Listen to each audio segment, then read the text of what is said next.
The article that I wrote for Body and Society, Animal Body Data, Starling Murmurations and the Dynamic of Becoming Information, considers the intersections between animal studies and data studies as they manifest in these collective bodies of Starling Murmurations. And it looks seriously at the conclusions that animals are and contain the data that are related to the movement of other animals. In essence, it's kind of a phenomenology of following.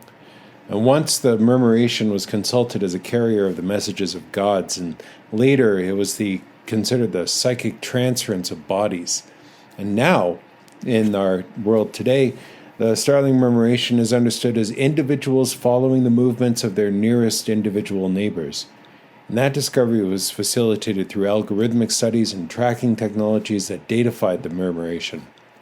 So instead of critiquing the datafication of a natural formation, this paper looks at the end results, the datafication itself of the murmuration, and how that's become integrated into new formations that incorporate the dynamics of information into the formation of new imaginary bodies. And that includes popular ideations of the COVID-19 pandemic, some of which have been expressed in the emergence of an aesthetic and an ethic of the Starling murmuration that grows from computational datafication. And the paper considers computational datafication as a model for reimagining what it means to have and to be a body. So I'm looking for a kind of a position where the objective science of murmurations is worked through serial empirical examples, a speculative account of what draws each smaller body and the larger body of the murmuration itself together and apart.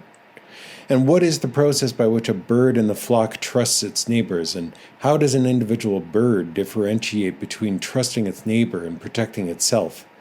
So that kind of interest there in both accounts of the immediacy of a mediation and the flows of data and the becoming information of information. The question is, how does the body of the swarm distribute information through this network of smaller bodies? Looking for an ecological position that reads the flowing topological bodies of Starling murmurations as the condition against which these phenomenological and epistemological disparities emerge.